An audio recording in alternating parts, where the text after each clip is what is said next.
Namaskaram, Sadhguru. My question is, as you have said for many times, Shiva has explored all the dimensions. Shiva has explored all the dimensions of life.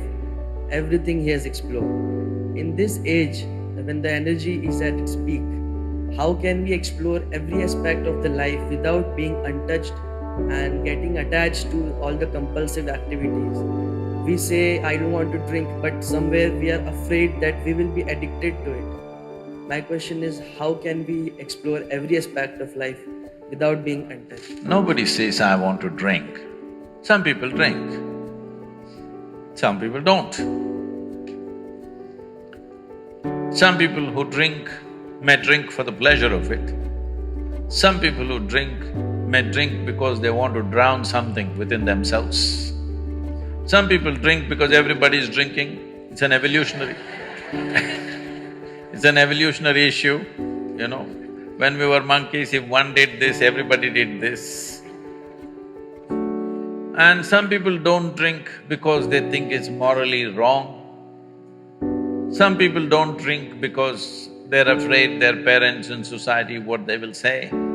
Some people don't drink because they found something better within themselves. They found something far better than a drink, so it never arose in their mind that they have to drink because they're doing wonderfully by themselves. They don't need any chemical help from outside.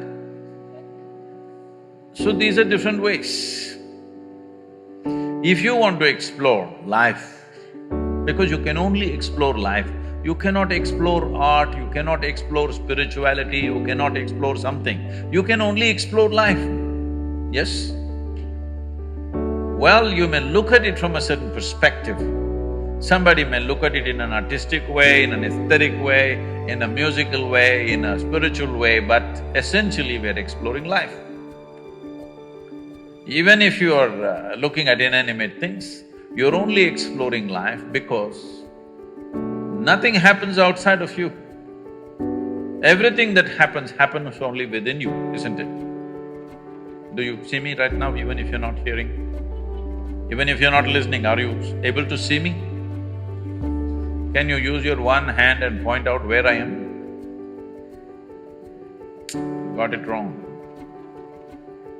This light is falling upon me, reflecting, going through your lenses, inverted image in the retina, you know the whole thing. You know the whole story, right? Where do you see me now? Within yourself. Where do you hear me right now? Within yourself. Where have you seen the whole world? Within yourself. Anything that ever happened to you, joy or misery, light or darkness, pain or pleasure, happened only within you, isn't it so? Did you ever experience anything outside of you? Did you? So the only thing that you're experiencing is life. You may think this is color, you may think this is sound, you may think this is something else. No, in your experience, you're only experiencing the way different things imprint upon your life. That's the only way you can experience it, there is no other means of experience for you. So essentially, you're only exploring life because nothing else you have access to, yes? Right now I may think I'm looking at this person, but no, I am only looking at the image that happens in my mind, isn't it so?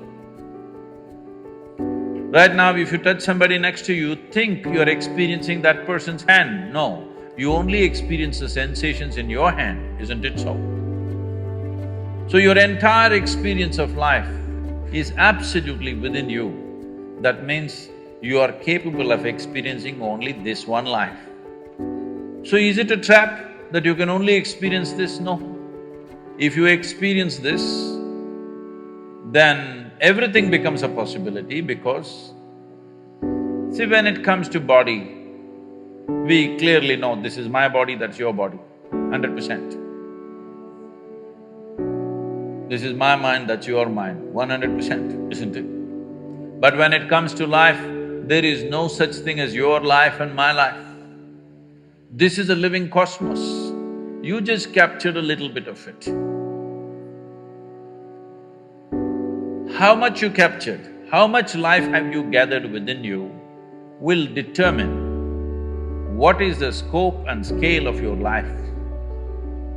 So whether you call it art, whether you call it music, whether you call it spiritual process or whatever the nature of activity, activity is a means to open up your borders of individuality. Well, that first question, is it a way of stamping my individuality? No, it is a way of erasing the boundaries of your individuality so that something larger than yourself happens to you. Something larger than what you think as myself happens to you in your life. This is the purpose of love, this is the purpose of art, this is the purpose of sexuality, this is the purpose of spiritual process. Essentially, that something larger than myself must happen to me, because only if this happens, I feel trapped inside this. Yes or no? You interpret this in many different ways, but essentially what you're looking for is, you want to somehow go beyond the limitations of your own boundaries. The word yoga, you've heard of the word yoga? Hello? The word yoga means people think twisting and turning is not yoga. The word yoga means union. Union means if you sit here, there is you and the universe. If you sit here tightly fixed with your boundaries, it is you versus the universe. You versus universe is a stupid competition. Hello? Those of you who are like this all the time, it's an absolutely idiotic competition between you and the universe. If you have any sense, you don't compete with the universe, because you're a small speck in this universe. How do you compete? This is what individuality means. Individuality means you are head-on with the universe. Yoga means you obliterated the boundaries of your individuality. The distinction between what is you and what is the universe has gone down considerably. If you sit here, what is you and what is everything else is about the same in your experience. If this happens to you, then you will see there is no such thing as my life and your life. There is just one big life happening. This experience is needed. A tremendous experience is needed within you if you want to create something fantastic. If you want to create something brilliant, something unique, something truly of some significance, you need an experience. But this is not if you find me too prejudiced, please tell me. I will tell you why I am prejudiced. The influence of European art on the rest of the world is disproportionately large. There is no joy in the art. The more miserable it is, the more profound it is supposed to be. It should look grotesque. Because this became a European trait that in their own thought, they thought their thought is so supreme, they went to the point of saying, I think so, I exist. I want to ask you a simple question. Is it because you think you exist or because you exist you may think? Which way is it, please? Huh? Because you exist you may think, because most people are in such a state of mental diarrhea, they think thought is a continuous process. No, life is an ongoing process. Thought should happen consciously, isn't it? Now I'm here, I exist.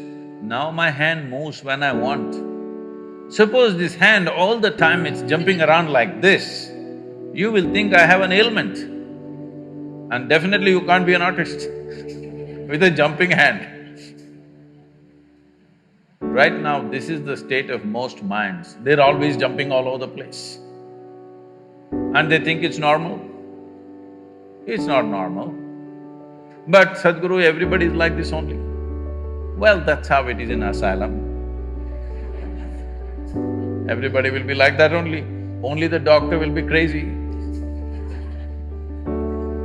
Rest will be like that only, isn't it? So, it's important that there is an experience of exuberance, joy, profoundness. But right now in the world, a whole lot of people think only in misery you can be profound. Because it is true that for most people, their pain is the most profound experience of their life. To know profoundness of joy, to know profoundness of love, to know profoundness of exuberance and intensity of life, it takes something more. But if we just stick a pin into you, just a pin, not a sword, just a pin, the pain goes to the core, isn't it? Hello? Just a little pin, 1-inch pin, if I stick it, so deep. So pain becomes profound much more easily. So a lot of people think pain is the source of profoundness. This has to change. Indian art and the rest of the world must get liberated from the European art forms because it comes from deep states of misery, very deep states of misery. Suffering has been celebrated.